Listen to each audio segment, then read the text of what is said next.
এ জমিনের আল্লাহর এক বড় বেঈমান ফেরাউন, জানেননি তার স্ত্রীর নাম কি?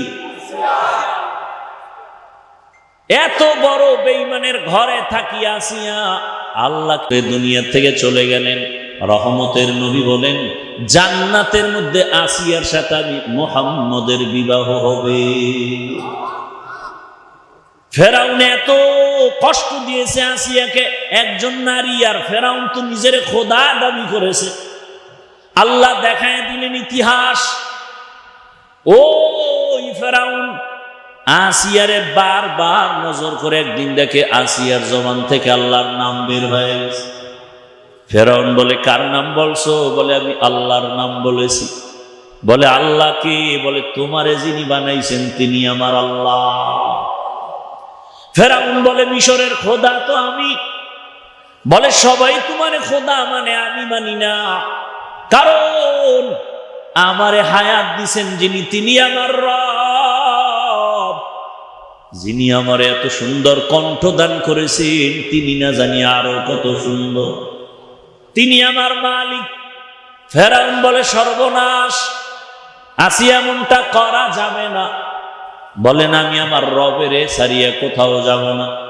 আমি আমার রবের মধ্যে এত মজা পেয়েছি, দুনিয়ায় আর কোথাও এর মজা আমি পাবো না। ফেরাউন বলে, একান্ত যদি তুমি আমাকে স্বীকার না করো, কানে কানে আমার রব বলিয়া মানো, চুপে চুপে মানো, তারপরও তুমি প্রকাশ করিও না। ফেরাউন বলে, এই আসিয়া বলে, রে ফেরাউন, তুমি এমন খোদা, মিশরের মধ্যে মানুষ অন্যায় করবে গোপনে তুমি দেখবা না, আর আমি এমন রবের বান্দি যে আমি অন্ধকারে কিছু করলেও আমার রব দেখে। আনতা আবুদাল্লাহ কান্নাকা তারাহ ফাইন লাম তাকুন তারাহ ফাইন্নাহু ইয়ারাক। আমার রব তো এমন যে তুমি বান্দা আমার রবের দেখে দেখে ইবাদত করো, যদি না দেখো অন্তত এতটুকু চিন্তা করো, রব আমাকে দেখতেছেন।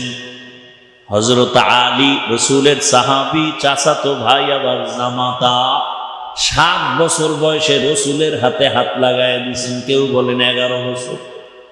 ওই আলী আল্লাহর এত দামি, আল্লাহর কাছে হয়ে গেলেন রহমতের নবীর ছোঁয়া পাইয়া।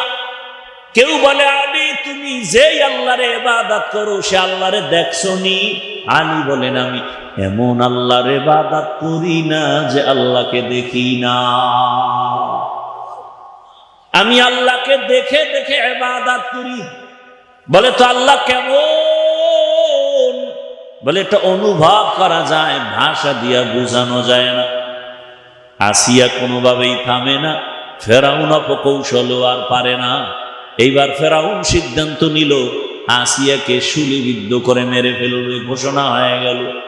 বিশাল বড় মাঠের মধ্যে আসিয়ার শুলিবিদ্ধ মঞ্চ সাজানো হলো। আসিয়াকে যখন হাতে পায়ে রশি লাগাইয়া মঞ্চে নেওয়া হয়, আসিয়া চোখের পানি ছেড়ে কান্না করে হঠাৎ করে তাকায় দেখে মুসা নবী কিনারা দিয়া হাঁটিয়া যায়। আসিয়া ডাক দিয়া কয়, জামানার নবী মুসা, আপনি জানেননি আমি আসিয়ার কি হালাত? কয়, জানি, শুনছি। বলে, আমারে তো এখন শুলিবিদ্ধ করা হবে। কয়, তাও শুনছি। বলে, আমি বিদায় নেই, আপনি আমার জন্য দোয়া করিয়েন, তবে একটু বলেন আমার রব আমার উপরে কেমন রাজি আছে। মুসা নবী বলেন, আসিয়া, আল্লাহ তোমার উপরে এখন অনেক রাজি ও খুশি। এই কথা বলা মাত্র মুসা নবীর থেকে বিদায় নিয়া ফাঁসির মঞ্চে যায়, আর আসমানের দিকে তাকাইয়া ডাক দিছে, কালাত রব্বি ইবনিলি ইনদাকা বাইতান ফিল জান্নাহ। ও দয়ার মালিক, তুমি জানো এই ফেরাউন আমারে খানা দেয় নাই, ঘুমানোর জায়গা দেয় নাই, আজ এত বড় রাজার ঘরে থাকিয়াও আমি আজ একটু ঘুমানোর জায়গা পাই নাই। এত বড় রাজার ঘরে থাকিয়া আমি টাইম মতো খানাও পাই নাই। এত কষ্ট স্বীকার করেছি মালিক তোমার জন্য, দুনিয়াতে আমার এত কিছু থাকার পরেও কিছুই নাই। বিদায় বেলা তোমার কাছে একটা দাবি, জান্নাতে তোমার পাশে একটা ঘর আমারে বানাইয়া দিও। জান্নাতে একটা ঘর আমার জন্য বানায় দাও, তোমার পাশে জান্নাতের ঘর আমার বানায় দিও। কোরআনের আয়াত। আসিয়া কান্নাকাটি করিয়া ফাঁসির মঞ্চে যায় হাসতেছে। ফেরাউন বলে, এত বিপদের সময় হাসো কেন? আসিয়া ডাক দিয়া কয়, রে ফেরাউন, আমি যা দেখি তুই তা দেখো না। আমি আসমানের দিকে তাকাইয়া দেখতেছি লক্ষ লক্ষ ফেরেশতারা রেডি হয়ে আছে আমাকে স্বাগতম দেওয়ার জন্য। আর আমি মালিকের কাছে একটা জান্নাতের বাড়ি চাইছি। আল্লাহ যে আমার একটা ঘর বানাইছেন ওই ছবিটাও আমি দেখতেছি।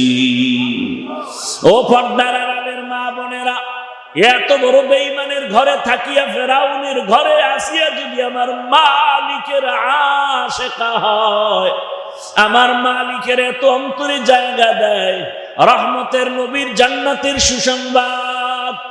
ও মা, আপনার স্বামী তো ফেরাউনের মতো খারাপ না।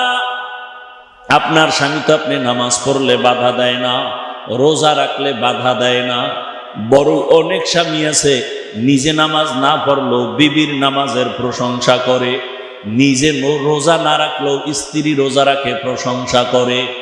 এখনো সময় আছে, তওবা করে নেন, আল্লাহর কাছে অন্তর ঘুরায় বলেন মনে মনে, হে মালিক, জীবনে তো গুনাহ কম করি নাই।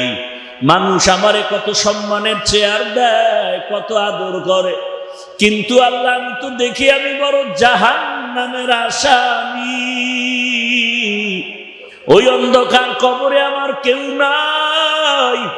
ও যুবক, কয়দিন আর যৌবনের বাহাদুরি করবা, কালকে মরণের খবর হলে সাদা কাফনের প্যাকেট হয়ে যাবা, গায়ের গেঞ্জিটা বেলেট দিয়া কেটে কেটে রেখে দিবে।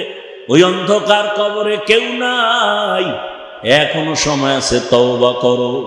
আল্লাহকে মনে মনে বলো, হে আল্লাহ, জীবনে অন্যায় কম করি নাই, আজকে থেকে তওবা করলাম, দাড়ি কাটবো না, নামাজ ছাড়বো না, বেপরদায় চলবো না, মা বাবার সাথে বেয়াদবি করবো না, নবীজির আদর্শ মানিয়া ওলামায়ে কেরামের পরামর্শ নিয়া জীবনটা সুন্দরভাবে কাটাবো। আল্লাহ আমাদের সবাইকে তওবাওয়ালা জিন্দেগি দান করেন, গুনাহমুক্ত জীবন দান করেন, আমিন।